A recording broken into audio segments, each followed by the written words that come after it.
Good afternoon, everybody. It is wonderful to join you here at Harrah's. And may I remind you all that we're from Jersey, baby. I want to thank my friend and former member of my front office team in the Department of Community Affairs, Exceptional Commissioner Jacqueline Suarez, for that very generous introduction. Jacqueline, we're incredibly grateful to you for your leadership, especially over the past year as you've taken the reins of the DCA. You and your team have done a tremendous job in building upon the legacy of your predecessor, my former partner in government and a lifelong champion for New Jersey's forgotten families, Lieutenant Governor Sheila Oliver. God bless you.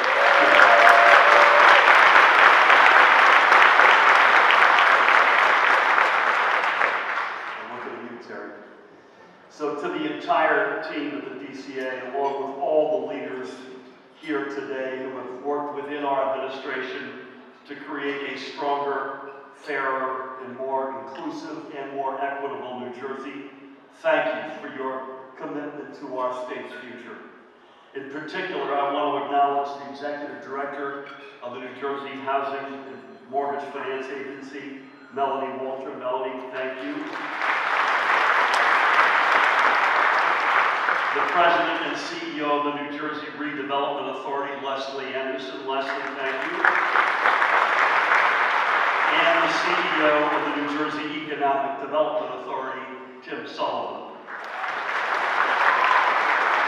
As well as all of their wonderful colleagues. I also want to thank our partners outside of the administration, industry leaders, stakeholders, and lawmakers for their commitment to building a more affordable and inclusive New Jersey. And that includes a few folks who spoke at this year's conference earlier today. Among them, Senator Troy Singleton, Assemblywoman Yvonne Lopez, and Senator Vince Palestina, each one of whom played a leading role in reshaping our state's affordable housing landscape just earlier this year. But more on that in a bit, if I may. For nearly 3 decades, this conference has brought together our state's leaders and luminaries to explore how we can reimagine housing and economic development, while at the same time also lifting up and supporting our families who have called New Jersey home for generations. And the vision that has guided this conference over the past 28 years of a New Jersey that is more affordable and more accessible for all of our neighbors is the very same vision that inspired Sheila and me to run our first campaign together in 2017. We ran on a promise to make New Jersey the best place anywhere in America to raise a family. And realizing this vision for New Jersey's future begins by ensuring that every family in our state has a safe, affordable place to call home, in communities that are brimming with opportunities for every child of every background. Now, while this may sound like a simple principle, as you all know better than anyone, making it a reality is incredibly complex.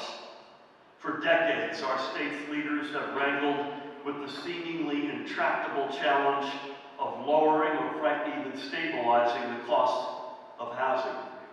In nearly 50 years since the New Jersey Supreme Court established the so-called Mount Laurel Doctrine, decision makers at every level of government have struggled to reach a consensus when it comes to requiring municipalities to build their fair share of affordable housing. And today, as residents across New Jersey deal with the pressures and after effects of inflation, our state's low and middle income families are struggling to keep a roof over their heads.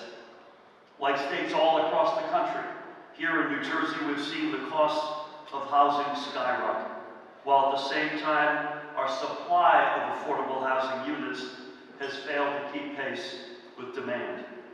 And as a result, New Jersey is currently facing an estimated shortage of more than 200,000 affordable housing units. But despite the seemingly intractable nature of this challenge, our administration has been dead set since day one on reaching a solution for our families who need it most. Because in the wealthiest nation to ever exist, safe, affordable housing must be a fundamental right.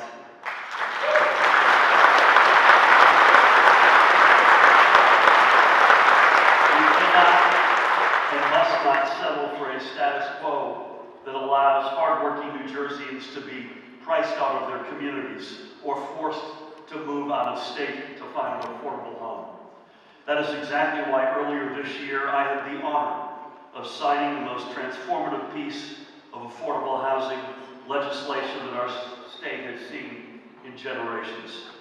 In the years to come, this landmark piece of legislation, which was led in part by the legislators I mentioned earlier, as well as a shout out to both the Speaker of the General Assembly, Craig Coughlin, and Senate President Nick Scuteri.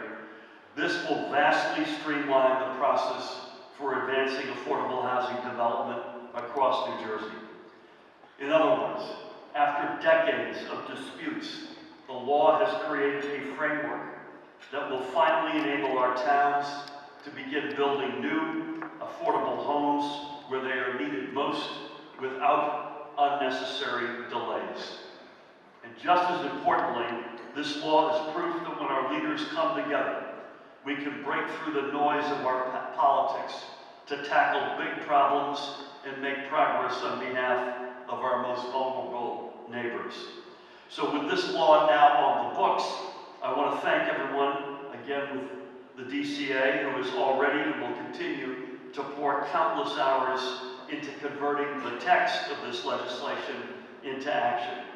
And implementing a law of this kind is a massive undertaking, one that will require extensive coordination with all 564 of our state's municipalities, along with their respective leaders, and not to mention a wide array of experts from data specialists to regulatory affairs, personnel, and many more. And though this will be a long, iterative, and likely challenging process, it is one that is so vital to the future and financial security of our state's families. We have a once-in-a-generation opportunity to bring clarity to a realm of policy that has confounded New Jersey's leaders for decades. And I promise you, our administration will help support the implementation of this law every step of the way, because our low and middle income families are counting on us to get this right. Now, for that very same reason, I'm also proud to report that this landmark legislation is just one of many steps that our administration has taken to make housing more affordable while also strengthening our local economies. In fact, since moment one in January of 2018, we have worked with our legislative partners as well as our partners in the Biden-Harris administration to invest more than $500 million into expanding affordable housing development and protecting the Affordable Housing Trust Fund. Because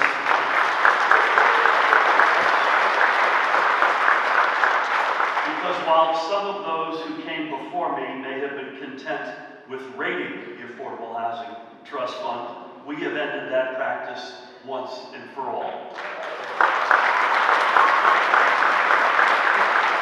And to that point, since 2020, the DCA has even committed more than $108 million from the Affordable Housing Trust Fund toward constructing hundreds of affordable housing units up and down our state. So far, shamelessly fishing for applause from this group over here. So far, this funding has supported 44 new projects, each one of which has been thoughtfully designed to suit the needs of our towns and residents in dire need of affordable housing. That number includes one project about 20 plus miles down the beach in Ocean City. Thanks to this investment into Ocean City's future, there are now nearly a dozen new affordable housing units located, I might add, in a high opportunity area that are available to our state's residents at this very moment. And this particular project is a perfect example of how we can strike the balance between expanding access to affordable housing on the one hand, while also expanding access to new job opportunities. And in doing so, we can begin to put the American dream back into reach for generations of working families. And now, in that same spirit, our administration is also moving forward in making one key cornerstone of the American dream more attainable for our state's young families, and that is home ownership. Over the past now almost 7 years, our administration has invested tens of millions of dollars into providing down payment assistance to first-generation home buyers. This is a more than worthy investment for a number of reasons, including that supporting first-generation home buyers is crucial to closing what is nothing short of an appalling racial wealth gap between white families on the one hand and black and brown families on the other. So as we work to build upon this progress, our budget for this fiscal year will provide another $40 million toward down payment assistance for our state's aspiring home buyers.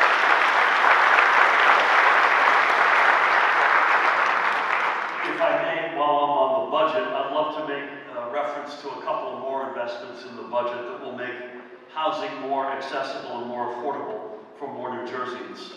For one, our budget will invest $10 million into supporting the construction of so-called new accessory dwelling units, so more homeowners can convert their garage or their attic into an apartment in which a loved one or perhaps a local renter can move into. And with this budget, our administration is also making a new commitment. We're investing over $26 million to ending veterans' homelessness in New Jersey once and for all.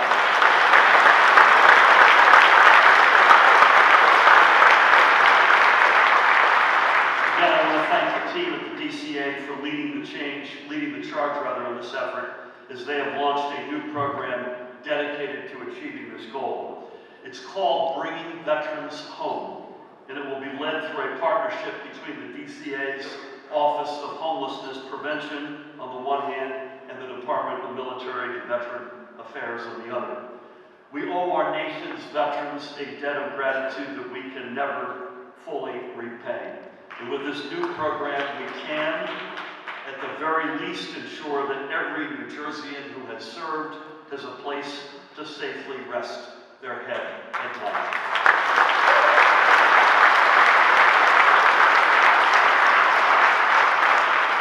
And frankly, while that must apply for all of our blessed veterans, that same principle should apply to every family in the Garden State. Instead of criminalizing homelessness or penalizing families that are struggling to keep a roof over their heads, we all must do everything within our power to protect the safety and the well-being of our state's parents and children. That is our single most important priority.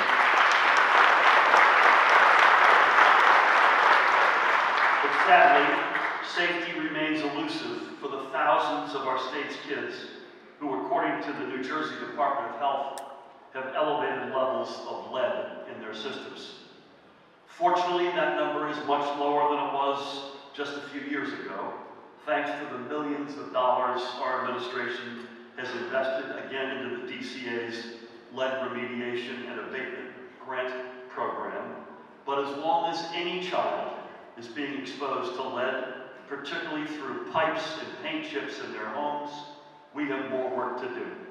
And we know that this is a public health crisis that acutely impacts black and brown children in communities like Trenton or Newark or right here in Atlantic City. So with that in mind, today I am proud to announce that by the end of this month, our administration will reach a major milestone in protecting New Jersey's children from lead exposure.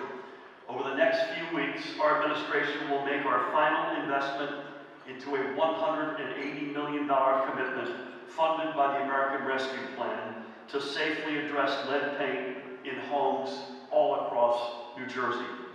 This latest round of funding will provide grants to communities up and down our state from Patterson to Vineland and everybody in between, so we can ensure that every one of our precious children is protected from the dangers of lead. This funding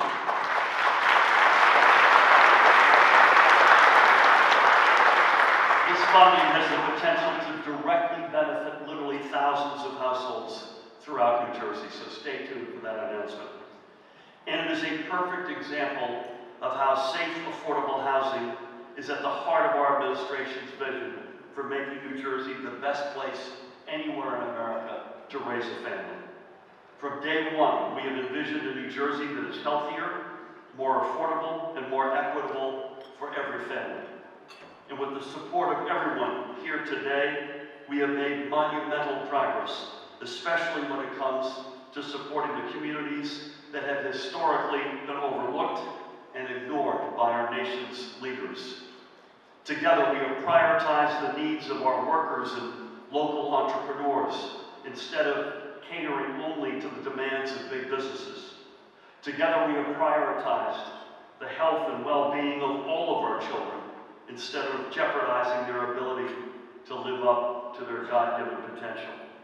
And together, we have prioritized creating opportunities for our state's forgotten families to finally start building generational wealth instead of allowing them to fall further into financial distress.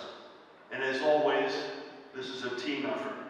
And none of the progress we have made over the past almost 7 years would have been possible without all of you. Today, New Jersey is so much closer to becoming that stronger and fairer state that Sheila and I envisioned all those years ago. But we are still far from the finish line. We have come far, but our work is not finished, and I promise you that I will sprint through the tape over the next 16 months, and we need all of you to sprint with us and to continue leading the fight for our state's families and our communities.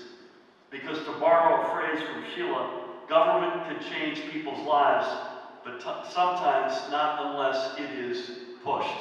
So please, keep pushing, keep sprinting, keep working together to fix broken systems, and keep doing your part to build a state that nurtures the potential of every child in every community. Thank you, and God bless you all.